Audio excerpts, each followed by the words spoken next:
I wanted to say a little bit about reparenting ourselves, which is a super kooky term, isn't it? It's quite odd. And I just wanted to take a moment, I think, to acknowledge that, to acknowledge that it's odd, and that I think in my own personal experience and a lot of people that I've spoken to feel quite complicated about the term.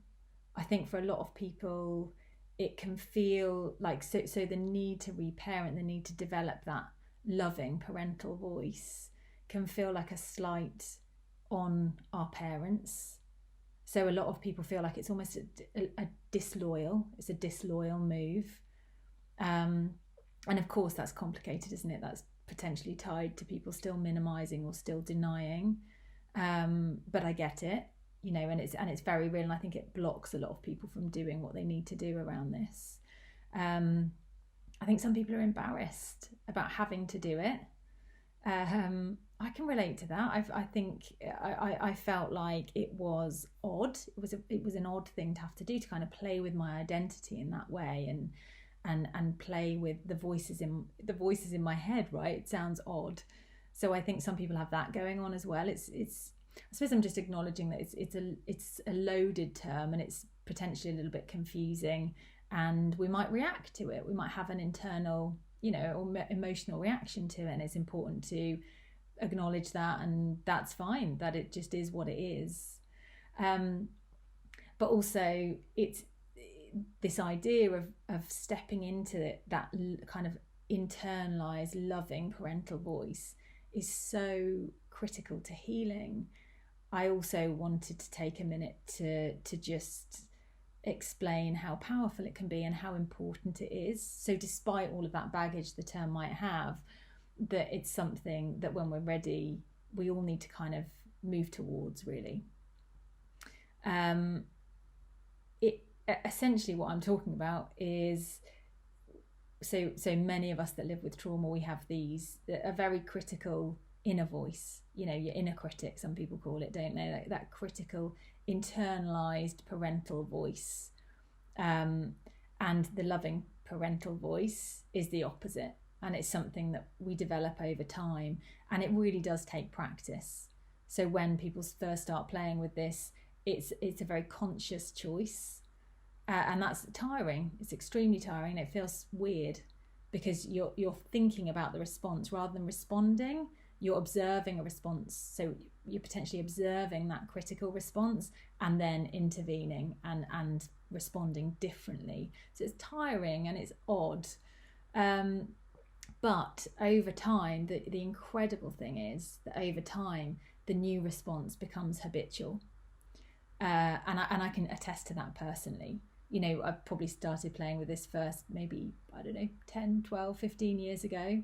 And now the loving parental voice is the first response.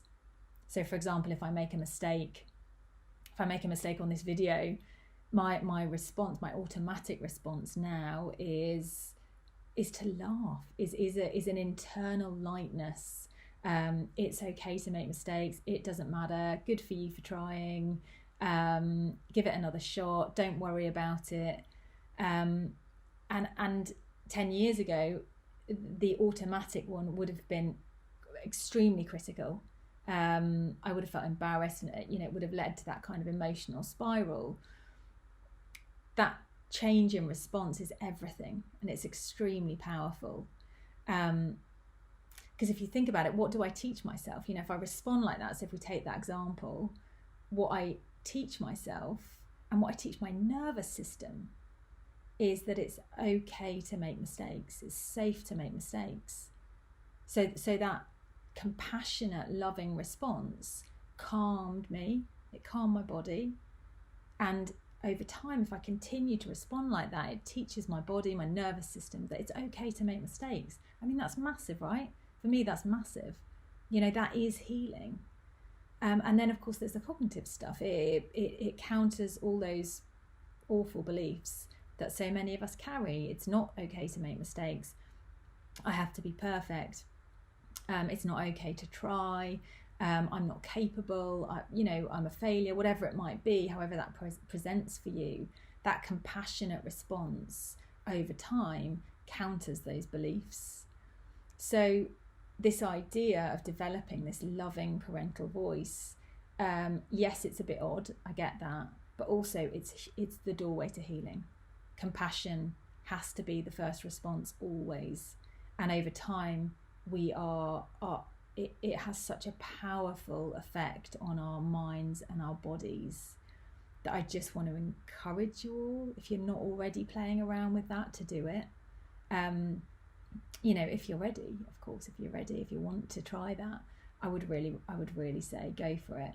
And just to be clear, so that loving parental voice is compassionate, they're kind, they give you a break.